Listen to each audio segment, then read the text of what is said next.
Salut et bienvenue dans ce nouveau chapitre où nous allons parler de la migration avec PHP. Avant d'aller tête baissée dans le code, je vous invite à revenir un peu en arrière pour parler de l'historique de PHP.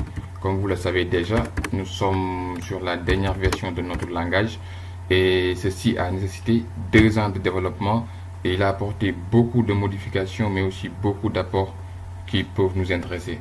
Il a apporté plus de rapidité de ce qu'on avait déjà et elle a aussi apporté une nouvelle version dans le Jet Engine. Bon, si vous ne savez pas c'est quoi cet outil, c'est juste l'outil qui nous permet d'exécuter notre code et de le compiler. Donc, c'est quelque chose vraiment essentiel pour notre code. Mais il a aussi apporté des nouveautés sur le support du 64 bits. Comme vous le savez, si vous avez un système d'exploitation 64 bits comme moi, vous pouvez maintenant utiliser pleinement les performances de votre système.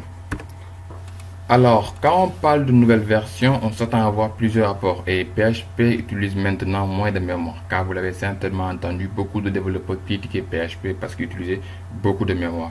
Ainsi, toutes les innovations et optimisations qui ont été faites avec cette nouvelle version étaient sur l'impact de mémoire.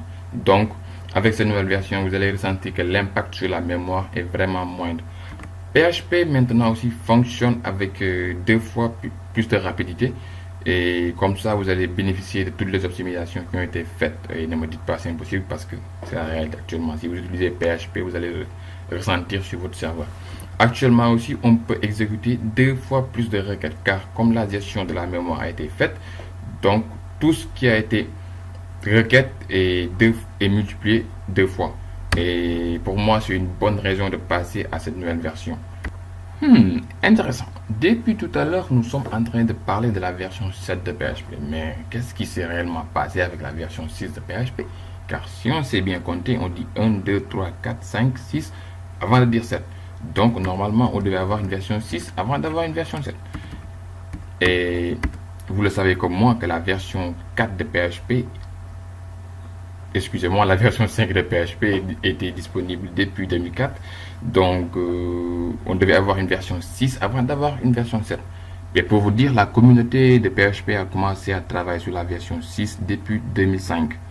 Oui, depuis 2005, le développement a été trop long et cette version devait prendre le support de l'Unicode, autrement dit, l'encodage des caractères. Et ceci a demandé beaucoup de ressources. Et en 2010, le support de l'Unicode et la version 6 de PHP a été abandonné. Et comme il y avait déjà beaucoup de nouveautés sur la version 5.3 de PHP et 5.4, c'est une des raisons pour laquelle nous sommes directement passés à la version 7. Et donc, la version 7 de PHP a été mise en ligne depuis 2015 et actuellement, nous sommes sur l'évolution encore de la version 7. Nous sommes sur une version 7.2. Et dans cette formation, nous allons découvrir toutes ces nouveautés. Assez de blabla, dans ce prochain chapitre, nous allons commencer vraiment à faire du code car depuis le début, nous sommes en train de parler de l'historique de PHP et ainsi de suite. Je vous dis à tout de suite pour le code. Et bon, juste pour partir sur de bonnes bases, je vais apporter quelques éclaircissements. Au cours de la formation, il peut arriver où certains exercices, je vais le compiler avec mon CMD et d'autres exercices, je vais le compiler avec mon navigateur.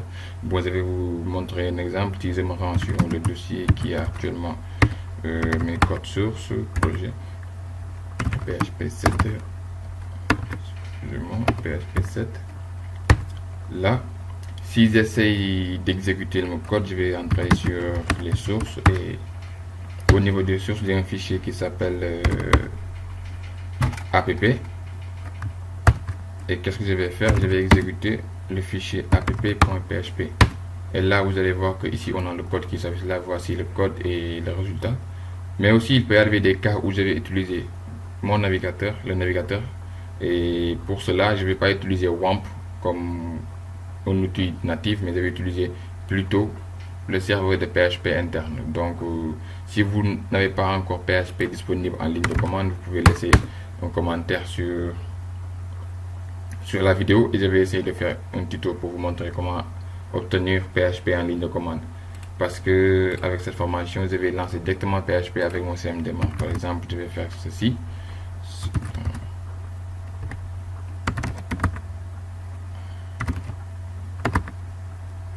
Comme ça, et là je vais lancer le serveur interne de PHP.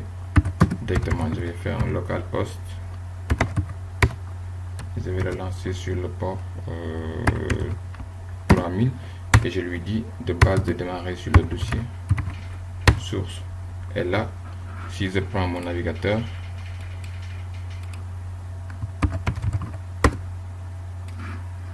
localhost sur le port 3000 et que je me rends sur mon fichier app.php, ou qu'est-ce que je l'ai lancé sur quel fichier?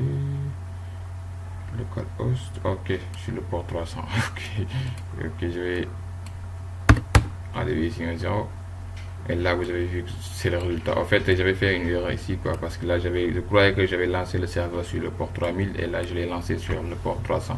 Donc c'était juste cet éclaircissement. Maintenant, si vous n'avez pas PHP disponible en ligne de commande, ou si vous ne savez pas comment lancer le serveur de PHP à partir de votre console, soit ça c'est mon CMDMer, mais aussi vous pouvez le lancer directement avec votre CMD de Windows qui est là. Mais juste que moi je préfère utiliser mon CMDMer, donc si je fais ici un php-help, là vous allez voir toutes les commandes disponibles avec PHP. Donc il est important d'avoir PHP en ligne de commande pour bien suivre cette formation. Mais aussi je vais essayer d'utiliser le navigateur au maximum pour faciliter l'utilisation de cette formation. Merci et à la prochaine.